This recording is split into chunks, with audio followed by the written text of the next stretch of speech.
Kwa mara nyingine tu comedian hapa nchini Kenya, demo Facebook tu pale katika mtandao wake wa Instagram ameweza tu pia kwa surprise mafans wa kwake hivi leo baada tu ya kuweza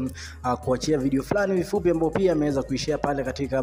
mtandao wake wa Instagram, akisema tu ya kwamba tayari tu ameweza kufanya private wedding, video ambao pia ameweza tu kuishare pale katika mtandao wake wa Instagram ambao pia inaendelea tu kuzua reaction nyingi pale katika mitandao za kijamii. Kumbuka the last time tuliweza kuona tu demo Facebook ameweza kuvaa nguo kama ile ya harusi, ni wakati ambao pia alikuwa tu wanafanya nyimbo na Ogobina, nyimbo ambao pia tayari tu iliweza kutoka, na wakati huo ilikuwa inasemekana tu walikuwa wanafanya kiki na walikuwa wanafanya nyimbo, na this time round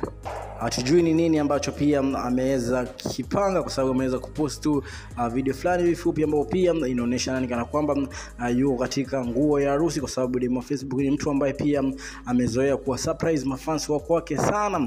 kwa sababu tu already alikuwa ameweza kusema pale katika mitandao za kijamii kwamba yeye hadate kabisa mtu yoyote, lakini yeye kuweza kupost video fupi pale katika mtandao wake wa Instagram kuweza kusema kwamba tayari ameweza kufunga ndoa, ni kitu ambacho pia kimeweza tu kuweza kuwachanganya mafans wa kwake, na pia tu watu ambao pia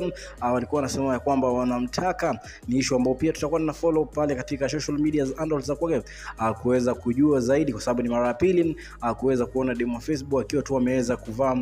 nguo ya harusi, na huenda tu labda ameweza kufanya private wedding na mtu ambaye pia asiyejulikana kabisa. Atakuwa na follow up kuweza kujua ukweli ama ni kitu ambazo pia wanazifanya pale katika mitandao za kijamii, kwa sababu pia yeye ni comedian na pia ni actor. Huenda labda kuna kazi anaifanya, labda itakuwa inakuja hivi karibuni baada tu yeye kuweza kupost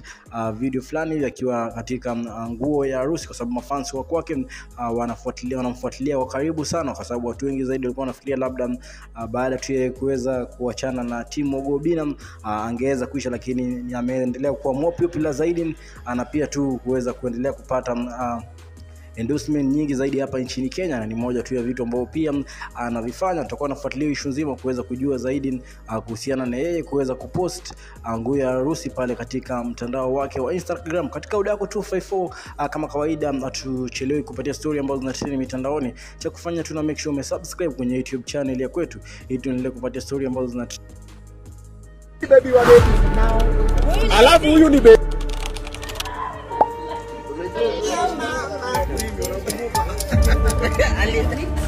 what's it called, blue band? Mafia Muscular. you know what,